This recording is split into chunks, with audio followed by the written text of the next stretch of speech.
Guys, मेरे lobby life मानवा में आप लोगों का स्वागत है। पिछले वाले एपिसोड में हमें देखा था रिया इसको बोलती है अपना जीवन त्यागने के लिए। आगे ये क्या बोलता है सुनते हैं। लॉर्ड बोलता है, मैं शाही परिवार के लिए वफादार हूँ और मैं इस संहीनता पर कैसे संदेश कर सकता हूँ और मैं उस तक बिल्कुल नहीं पहुँच पा रहा हूँ और इसलिए मैं राजकुमारी की ओर से आपसे माफी मांगना चाहता हूँ। ये चाहे कोई भी कारण थे, जो आदेश मिले थे वो गलत थे। रिया बोलती है फिर भी इसमें माफी मांगने का कोई कारण नहीं था, तब भी वो ऐसा कर रहा था और मैं उनके बारे में गलत नहीं सुनना चाहता, इसलिए आप शांत हो जाओ और यदि आपका निर्णय है तो मैं आपसे वादा लेता हूँ और उसकी अटल भक्ति मुझ पर केंद्रित नहीं है, इस कारण मैं चिंता से बच नहीं सकता। वह किसी भी तरह का तलवार निकाल सकता है। जब उसे पता चलेगा कि मैं सच में राजकुमारी नहीं हूँ, फिर वो अपना सामत खो देगा।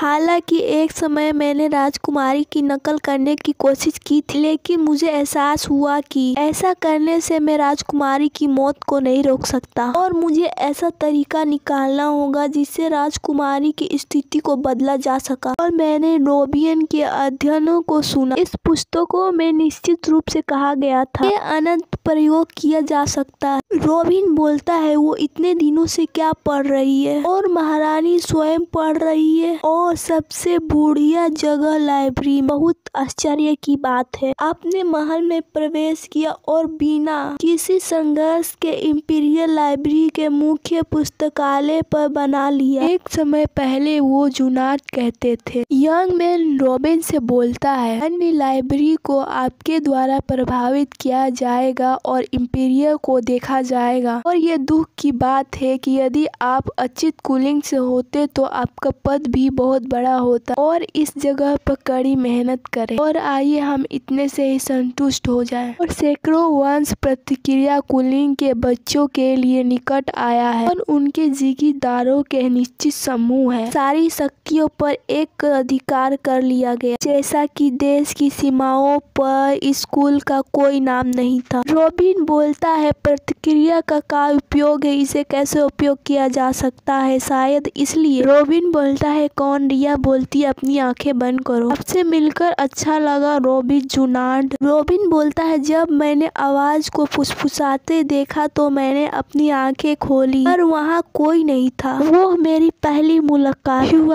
वो बोलती है रोबिन बोलता है शर्माते हुए, क्योंकि अजीब होगा यदि अन्य लोग उनको ऐसे जगह सोते हुए देखेंगे तो। और मैं तुम्हें जगाने की कोशिश कर रहा था। रिया बोलती है मैंने कुछ अजीब बात नहीं की है ना? रोबिन अपने मन में बोलता है मैंने राजकुमारी की जानकारी के बिना ऐसा कुछ करने की कोशिश नहीं की और बोलता है आप अक्सर लाइब्रेरी में आते हैं महारानी। वो बोलती है कभी कभी आ जाती हूँ और यहाँ तक कि इस स्थान पर मुझे भविष्य में अपने कार्य के प्रति सावधान रहना होगा। और रोबिन बोलता है महारानी आपसे मिलने हुए काफी समय हो गया और आपको क्या याद भी है? वो बोलती है और मुझे याद करने की कोई वजह नहीं है, यह शायद राजकुमारी की यादें है इससे पहले कि मैंने उसका शरीर संभाला और खैर मुझे ठीक से याद नहीं आ रहा है। रोबिन बोलता है क्या वो तुम्हें झील याद है जब हम पहली बार मिले थे? वो बोलती है मुझे मत बताओ, उस जगह को भूल गए हो और महामहिम ने ही कहा था कि यह झील बहुत सुंदर थी। वो बोलती है मुझे याद है। रोबिन बोलता है ओ ऐसा है। रिया बोलती है मैंने इसलिए अहमियत दी थी कि मैं नकार नहीं सकती थी इसे और मुझे वो इतना परेशान नहीं कर सकता था। और ये सब बात करने के वजह हम और कहीं चले, मतलब साथ में खाने चले। रोबिन बोलता है आपने एक साथ खाने कहा? बोलती है क्या एक साथ भोजन करना अच्छा बात नहीं है? और चलो विषय बदलते हैं। वजह उनकी हम कहें कि रखेल के साथ उनकी योजना पूरी तरह से भूल गए हैं और वैसे भी उन दोनों के बीच माहौल इतना खराब क्यों है? रिया का रखेल बोलता है वो आदमी जिसने महारानी को धोखा दिया। रोबिन बोलता है यह नीच दास। रिया बोलती है मैं इस बारे में कुछ समय तक सोच रहा था। रोबिन तुम्हें अधिक मित्रभाष से बोलना सिखाना चाहता है, तुम उदास रहते हो, इसे ठीक करने का प्रयास करो, यह सही नहीं है प्यारे रखेल। उसका रखेल बोलता है निश्चित रूप से। रिया रोबिन को बोलती है देखिए रखेल भी इससे सहमत है। वो बोलता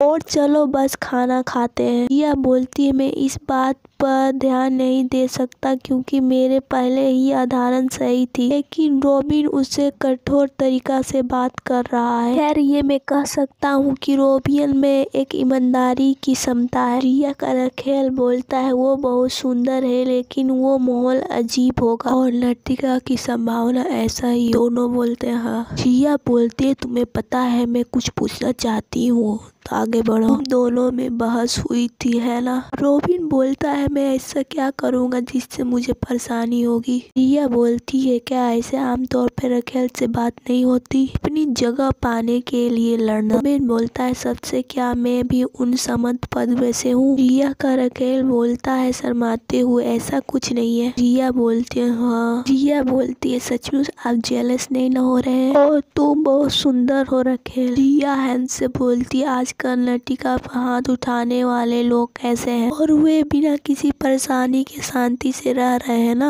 हैंस बोलती है महल के सेविका के बीच एक अफवाह फैल रही है। रिया बोलती है अफवाह, महारानी ने उनकी जान बख्श दी। इसका कारण यह है क्योंकि आप अपने मनोरंजन के लिए अपने दुख जीवन देखना चाहते थे कि बस इतना ही काफी है। वैसे डेजी ही मेरे लिए कपड़े उठाने के लिए मदद करेगी वही काफी है और हैंस आप रिटायर हो सकते हैं। वो बोलती है मैं समझ गया महाराज और जैसा कि अखरोट को मारने का मेरा इरादा नहीं था इसलिए संभव वो ठीक है। उस अफवाह को निरर्थक रूप में अकेला छोड़ दीजिए और उन लोगों के हरकतों को दोबारा उनकी तरह रोका जाए। डेजी बोलती है महारानी ऐसा लगता है हैंस ने आपके द्वारा सभी दवाइयाँ हटा दी है, पहले ही रसोई घर की गोदाम में छिपा दी है। रिया बोलती है इसलिए सब कुछ उसने हटा दिया है। डेजी बोलती है इसलिए आपको चिंता करने की आवश्यकता नहीं है। वो एक पीले की तरह दिखता है तो उसे प्रशंसा चाहिए। वो बोलती है अच्छा है डेजी और कम से कम दवाई का तो ध्यान रखा गया है। यह बिस्तर पे आ जाती है बोलती ओ मैं इसे नहीं ढूंढ पा रहा हूँ। बेशक ये रूम है लेकिन क्या यह महल के एक दो अधिक नहीं है। इसे ढूंढ नहीं पा रहा हूँ चाहे मैं कितना भी मेहनत करूँ ढूंढने का। जब मैं राजकुमारी के रूम में जाता तो चेक करता कि किसी को पता न चल जाए। स्टम बोलता है चोरी की वस्तु राजकुमारी के रूम में है। वो बोलती है मुझे कुछ खास नहीं मिला पर मैं ये रखेल और डेजी को भी नहीं बता सकता और मैं अकेला कितना काम संभाल सकता हूँ और अब मैं क्या करूँ। और ऐसा कोई तरीका नहीं है कि यूरेल के निवास से सब कुछ हल हो जाएगा और अब मैं उस गेम सक्रिय को भी नहीं देख पा रहा हूँ जो पहले दिखता था और खतरनाक समस्या से बचा गया हूँ और मैं अभी राजकुमारी का नाटक करते हुए इस दुनिया में फंसा हुआ हूँ। ऐसे व्यक्ति के साथ कौन मेरे साथ रहना पसंद करेगा। एक आदमी को दिखाया जाता है जो अपने बैग को बंद करता है बोलता है ऑल राइट और क्या मैं इतने समय के बाद भाग रहा हूँ। योटेन बोलता है कमांडर आप क्या कहना चाहते हैं, आपने अचानक रात को मुझे क्यों यहाँ बुलाया, मुझे बताने के लिए। कमांडर बोलता है उस पागल औरत का मनोरंजन करने के लिए। कमांडर बोलता हाँ मैं ही हूँ, एक भिखारी की तरह सड़क के बच्चों की तरह रहता था जिन्होंने सभी प्रकार के भेदभाव और तिरस्कार का सहन किया और तभी उसका अलंकार किया जाता है और फिर वो कमांडर बन गया। क्या वो पागल है और वो क्या सोचती है कि मैं बीटा बनने के लिए इतनी मेहनत की। योटेन बोलता है अपने आप को शांत करो विजेता, मेरी बात ध्यान से सुनो। आपको अपनी ओर ध्यान आकर्षित नहीं करना चाहिए और आपको अपनी साथ सहन करना चाहिए और जैसा वो कहती है वैसा ही करे ठीक है। और तुम्हें आज्ञाकारी दिखना चाहिए और मैंने सुना है कि वो विद्रोह लोगों को दबाती है इसलिए अपना शरीर उपयोग करने के लिए सुरक्षा के लिए सोचे ठीक है। अभी तो बस शाही आदेश का पालन करो, इसी तरह जीवन रहेगा। यदि आप डटे रहोगे तो मैं वादा करता हूँ तुम्हें वहाँ से निकालने के लिए। रोते हुए बोलता है कमांडर। कमांडर बोलता है ऐसा लगता है ये देश पागल हो गया है। रिवॉर्वेट माफी मांगते हुए बोलता है मुझे माफ कर दो, मुझे पता था कि जब कमांडर ने कहा कि वो मुझे बताएगा तो मुझे विश्वास नहीं हुआ। ये काफी तक आत्मा बचाओ। उन्हें यह विश्वास करना कठिन है कि मैं राजकुमारी के महल से भाग रहा हूँ और मैं ये सच कहूँ तो मुझे भी विश्वास नहीं हो रहा है। पुरानी बातों को सोचता है बोलता है निकट में भविष्य के सूरवीर की इकाई को भंग कर दूंगा। रिया बोलती है अपने आप को क्या समझते हो? और अपने मन में सोचता है क्या इसलिए उसने मुझे काफी समय से नहीं देखा और मुझे एक पल के लिए लगा कि वो अलग इंसान है। सर्वेंट बोलता है मैंने एक अफवाह सुनी है। दूसरे वाला सर्वेंट बोलता है लेकिन क्या वो आदमी सचमुच वापस आएगा? और कमांडर बोलता है मुझे खुशी है कि मुझे राजकुमारी ने आजाद की, भले ही मुझे नहीं पता उसने ऐसा क्यों किया, लेकिन वो पागल औरत और क्या आदेश दे सकती है। खैर वैसे भी कम से कम उस आदमी से तो मुक्ति मिली। बोलता है कमांडर मैं वापस आ गया हूँ। वो बोलता है सीनियर वेलकम, और आपने नहीं कहा था कि आप मुझे बाहर निकालोगे पहले? वो बोलता है मुझे माफ कर दो,